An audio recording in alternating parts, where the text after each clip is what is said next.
Daar in Hebreërs praat hy so mooi, hy sê, dat Jesus, hy wat was, hy is en hy sal kom. Hy was, hy is en hy sal altyd wees.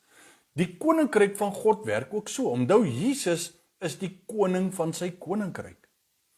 En die koninkryk van God werk ook so. Die koninkryk van God was, hy is nou, en hy sal môre en oormôre en volgende jaar en 20.000 jaar van nou af sal hy nog steeds wees.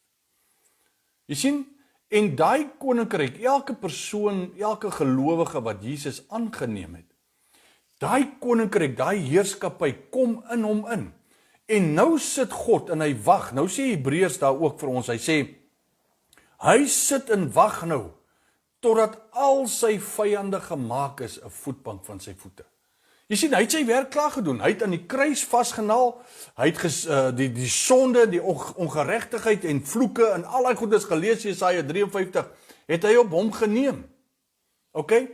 En hy het die dood vir ons oorwin. Nou wat sê hy vir ons? Nou sê hy, nou sit en wag hy sit en wag, totdat sy vyande gemaak is, 'n voetbank van sy voete.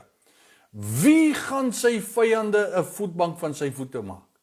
Kom aan, wil jy nie vir my daar in die comments net vir my tikkie? Antwoord vir my daai vraag. Wie moet sy vyande 'n voetbank van sy voete maak? Ek en jy. Ek en jy, en dit is nou hier waar Matteus 28 vers 19 inkom. Gaan dan heen oor die hele aarde, preek die evangelie van die koninkryk, doop die ouens in die naam van die Vader, die Seun en die Heilige Gees, en leer hulle om alles te onderhou wat ek julle beveel het. Jy sien, dit is hoe 'n koning sy koninkryk groter maak. Jy kan gerus my boekie oor the Kingdom of God gaan leer. Gaan bestel hom, dan stuur ek hom vir jou. Dan leer jy hierdie goed.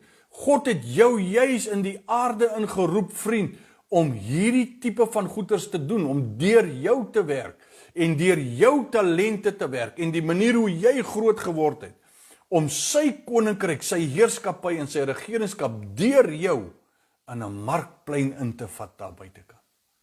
Ja, jy sien, ons kom Sondag by mekaar, sodat ek hierdie goed geleer kan word. Jy moet weet, jy het die krag van God in jou. Jy moet weet dat die 9 vrug van die Heilige Gees sit binne in jou, want dit is presies wat die woord sê, dis die vrug van wie? Van wie? Die Heilige Gees. Waar bly die Heilige Gees? Binne in my en binne in jou. Met ander woorde, dis sy vrug. Al wat ek en jy moet doen is, ons moet dit openbaar en uitdeel, want ons is nou 'n boom van lewe wat vrugte dra. Ek moet nie eers daarin gaan nie. Net hoe krab ek jou heeltemal die mekaar.